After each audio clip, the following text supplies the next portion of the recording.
The Honourable Member for Banjul South. Thank you very much, Honourable Speaker.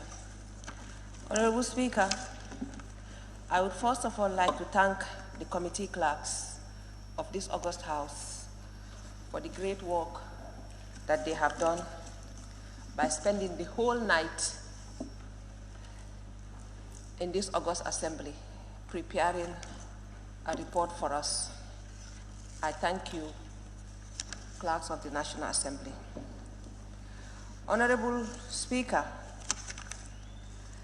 I think looking at the Honorable Minister's statement and looking at the budget, I think that our government does not love this country. They do not have the feeling to nurture our children in this country.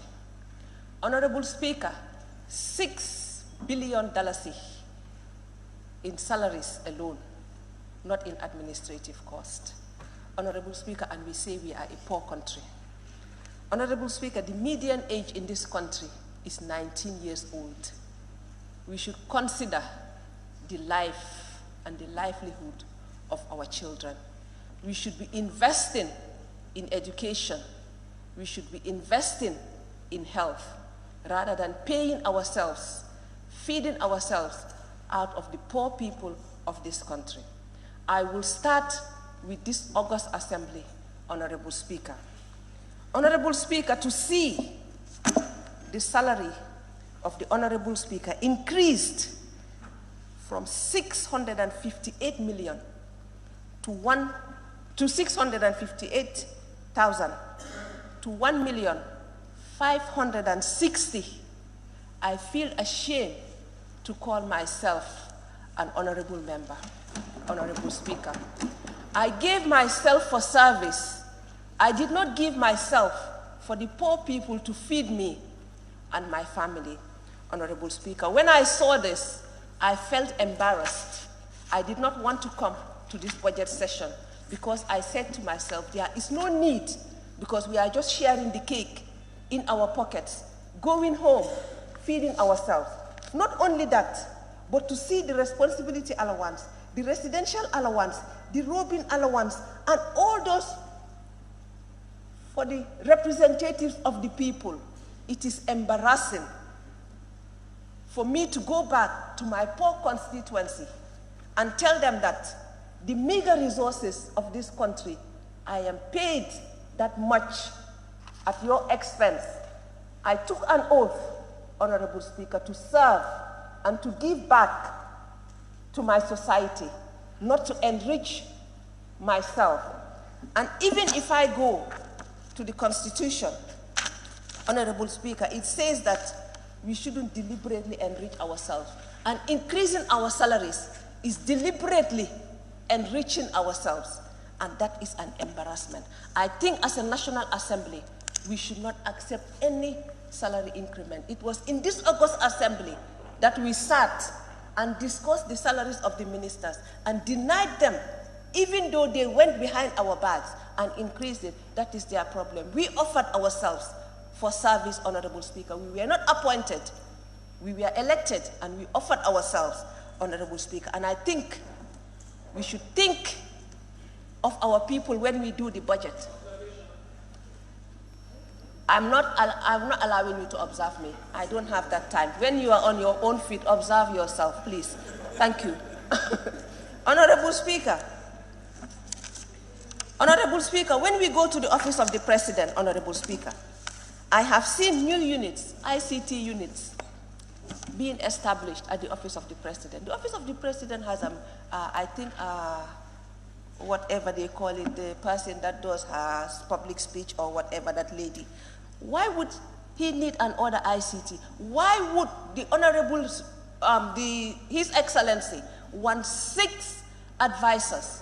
How many ministers does he have in addition to the new ministries? If the President is telling us that the ministers are not good enough, I told this August Assembly here last year when we did the budget, if he is implying that his ministers are not good, let him sack them and apply and appoint advisors.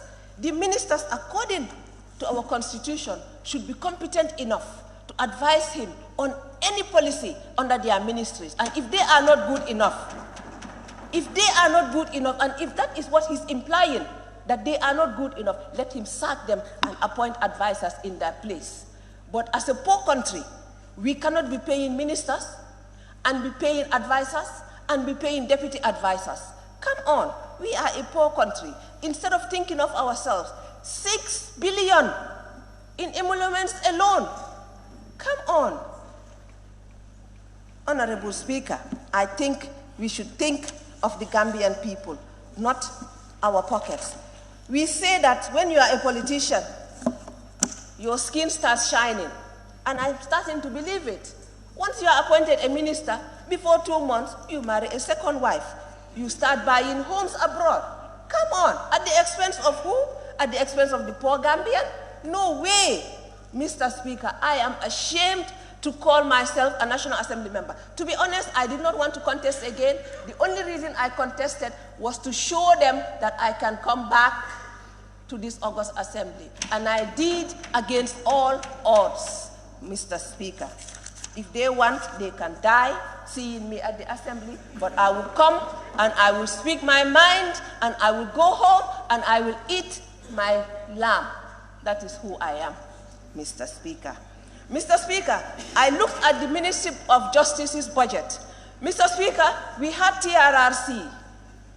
Mr. Speaker, we don't have the commission anymore, but we have the recommendations of the TRRC. Mr. Speaker, is the President not willing to act on the recommendations of the TRRC? Sometimes I wonder if he is, because to be honest, I'm not against anybody, but we've suffered for 22 years. And after 22 years, 2016, we thought we were embarking on change. And the Honorable President imposed certain people on us, and I think that was deliberate so that we will not implement the recommendations of the TRRC. Mr. Speaker, if you look at 2021, the TRRC, 46 million. 2022, 0. 2023, 0. So that is a direct indication that he does not want to put anything on that. Yes, the commission is no more. But the recommendations, how are we going to do implementation if nothing is allocated for it? Mr. Minister, take note of that, please. We did not suffer for 22 years in vain. I personally lost my dad under a dictatorship of the previous regime. I'm not saying do whatever, but I'm saying let us work on the recommendations. Let us act on them, put money on it so that we will at least have hope that there will be recommendation. Mr. Speaker, and I've also seen that payment of school bus services to GTSE in 2021, 909 million. 2022, 10 million. 2023, 0. So the little support that they were giving to our children to use the school buses, they have taken. What have they done with it? Is that what they are using to add to their salaries? I am asking. Let us give to our children. Our children need support. We have seen 70+ children die. What have they done? Is it reflected in the budget to make sure that that has stopped, that will not happen? Because I've heard here the reason was because we did not have labs to do the test. Mr. Speaker, has that been picked in the budget?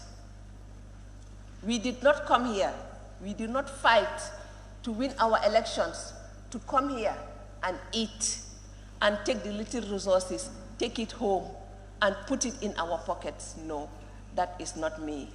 And I know it is not my colleagues as well. I trust you all, honorable colleagues, to make sure that there is no increment.